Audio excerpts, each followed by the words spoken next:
E quero agradecer a todos aqueles que se inscreveram aqui ou que compartilham as minhas postagens. Muito obrigado mesmo. É muito importante vocês estarem aqui porque nós estamos propagando ideias conservadoras, de direita. Nós queremos democracia, liberdade, queremos paz, queremos família, queremos um país melhor para todos. Então, nessa foto aí na capa do vídeo eu mostro o comunopetismo prendendo pessoas inocentes por terrorismo. Essa imagem é uma imagem que tem que percorrer o mundo do abuso, da prepotência, do autoritarismo, do Estado forte, calcado em mentiras, em narrativa nazifascista, a ditadura do petismo brasileiro. Então eles querem dividir a população entre nós e eles, como se fazer essa bipolaridade aí. Como se eles fossem os perfeitos sábios e nós, o restante do povo, fosse um bando de imbecis, golpistas, terroristas que devem ser exterminados, banidos, presos, eliminados como eles querem. Então a coisa é coisa de gente burra, é coisa de gente atrasada, incompetente, autoritária, ideológica. Veja os ministros que o ladrão lá escolheu, veja o pessoal do STF lá, escolhidos pelo PT, são gente assim com essa mentalidade, com essa ideia, né? Vocês têm uma dúvida? Vejam os vídeos, leiam o livro do Rui Costa Pimenta, que foi um dos fundadores do PT, que hoje está no PCO, que é um intelectual de ponta, um esquerdista de ponta. Quer dizer, ele sabe muito bem os erros, as falhas do PT, e o PT está se autodestruindo. Então, em primeiro lugar, pessoal, talvez lá no PT ninguém saiba ou não quer saber o que é terrorismo, uma coisa que eles mesmos, um termo que eles mesmos criaram lá. Nem parece que eles são de esquerda marxista, trotskista, né, leninista.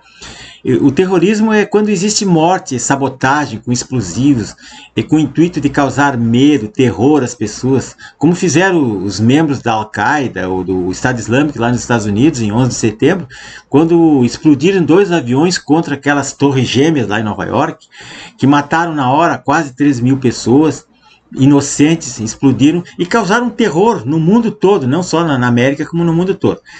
Então, o que é o entendimento do terrorismo segundo a lei 13.260 de 2016, proposta e assinada por Dilma Rousseff e do PT? Então, no artigo 2 diz assim, vejam bem, terrorismo consiste na prática por um ou mais indivíduos dos atos previstos nesse artigo, por razões de xenofobia, discriminação ou preconceito de raça, cor, etnia ou religião, quando cometidos com a finalidade de provocar terror social ou generalizado, expondo a perigo pessoa, patrimônio, a paz pública ou a incolumidade pública. Então, e depois no artigo 1º, lá no parágrafo 1º, ele diz assim, são atos terroristas, usar ou ameaçar, transportar, guardar, portar ou trazer consigo explosivos, gases tóxicos, venenos, conteúdos biológicos ou químicos, nucleares ou outros meios capazes de causar dano ou promover destruição em massa. E por aí vai. Bom, então não dá para confundir, pessoal, dano ao patrimônio, depredação do patrimônio público, sabotagem com terrorismo. São coisas bem diferentes.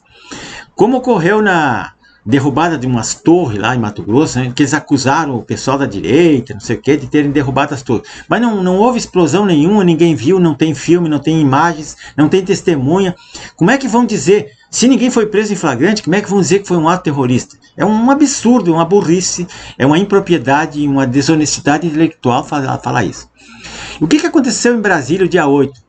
O que aconteceu em Brasília dia 8 foi uma baderna, um crime de dano ao patrimônio público por pessoas, em princípio, desarmadas, que foram guiadas por esquerdistas infiltrados no movimento lá, movimento pacífico, conservador, cheio de tias do Zap e famílias.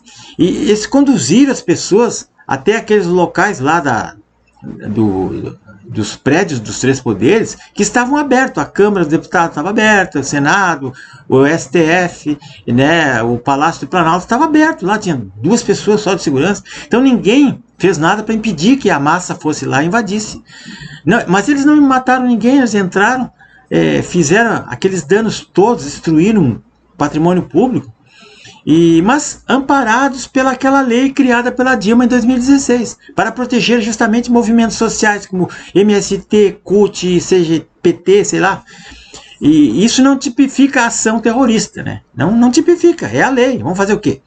Então, pessoal, eu como moro em Brasília, no ano de 2022, por diversas vezes, nem sei quantas vezes, acho que umas 10 vezes, a gente foi lá na Praça dos Três Poderes, ou ali na Esplanada dos Ministérios, naqueles movimentos. Eu me lembro de 1º de maio, me lembro de 7 de setembro, que tinha milhões de pessoas. E cada vez que a gente ia nessas manifestações, ali na Esplanada, a gente passava por um corredor polonês do pessoal da Polícia Militar do Distrito Federal, que eles revistavam as pessoas, bolsas, mochila, mandavam levantar a camisa, perguntavam se tinha arma, alguma coisa, às vezes pediam até identidade quando desconfiavam de alguém. As pessoas faziam um check-up ali, eram bem infiltradas ali. Então, é mentira dizer que as pessoas entraram lá com explosivos, martelos, bombas, facões, coquetéis Molotov, máscara contra gases. Isso é mentira. As pessoas já estavam lá, né? E como foi visto os black blocs lá que fizeram o quebra-quebra, que foram filmados de dentro dos prédios que foram invadidos. Então esse lulismo aí quer tirar vantagem política desse fato lamentável, né?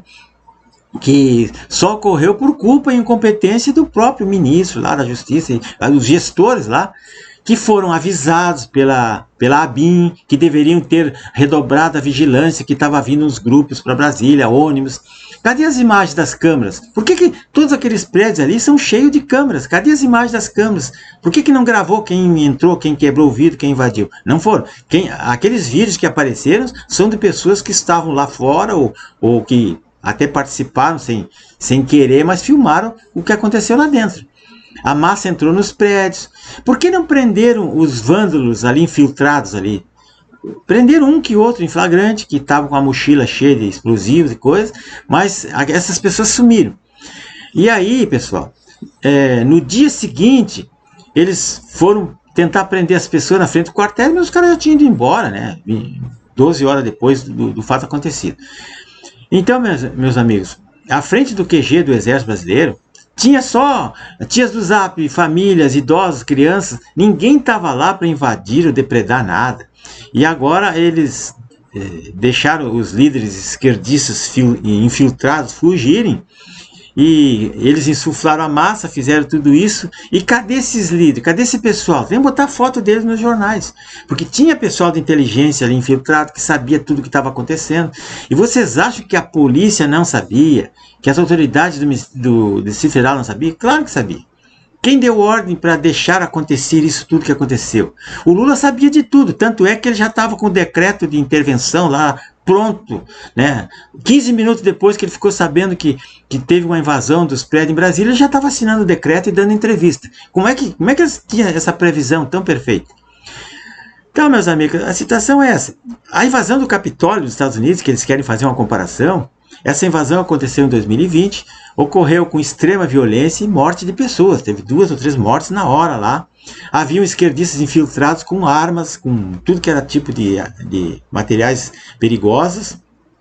E foram mais ou menos umas 1.000 pessoas indiciadas, né? Apenas 8 foram punidas com penas que variavam de 30 dias a 5 anos de prisão, bem diferente da situação brasileira, né? Aqui, essa invasão serviu para vitimizar o PT, né, da sua incompetência, da sua ideologia, que cria narrativas nas mídias aí para espalhar pelo mundo e assassinar a reputação dos seguidores do bolsonarismo, do próprio presidente, ex-presidente, né, sendo que o PT está ultrapassado, está carcomido. Hoje ele usa movimentos York, esse aí, das políticas identitárias, feminismo, gaysismo, LGBT, racismo, linguagem neutra, ideologia de gênero, todas essas porcaria aí, eles usam isso como moda para se modernizar, ocupar espaço, chamar atenção. Eu acho que nem o Amoedo, nem o Ciro seria capaz de abraçar uma idiotice dessas no pleno século XXI. Isso não tem cabimento. O Rui Costa Pimenta, que é um intelectual de esquerda aí, que ele foi um dos fundadores do PT, e ele tem livros escritos, ele tem vários livros, até A Era da Censura das Massas, por exemplo, é um dos últimos livros dele, que a pessoa que lê isso aí vê que a esquerda tem pessoas inteligentes. Claro que a ideologia deles não dá nem para parar para pensar, né? Porque o que a esquerda faz? A esquerda quer dominar o poder através do medo, através da opressão, através da força. E não é assim, não dá para chamar isso de ideologia, como faz o Alexandre de Moraes, chamar isso de democracia, pegar e obrigar as pessoas a seguir as ideias deles e a obedecê-los. Não, censurar as pessoas, isso aí não é democracia. Democracia é a pessoa apresentar ideias, é diálogo, é o povo na rua apoiar o seu presidente. Isso sim, se todo o PT tivesse na rua apoiando esse presidente nomeado, aí eu ia acreditar. Mas como vai meia dúzia lá, né, apoiar, eu acho que ele não tem legitimidade para fazer tudo isso que ele está fazendo. Então, meus amigos, peço a todos que se inscrevam nesse canal, César Ramos Dextravox, para que eu consiga um número maior de pessoas para fazer live e explicar para vocês com detalhes isso que está acontecendo. E eu deixo aqui vídeos, na descrição, vídeos, filmes. Vou deixar um filme bom que vocês têm que ver para saber o que é a opressão da esquerda contra as pessoas. Livros para vocês lerem, né? Vejam meus vídeos anteriores aí, que vocês vão ficar muito bem informados. Obrigado, bom dia.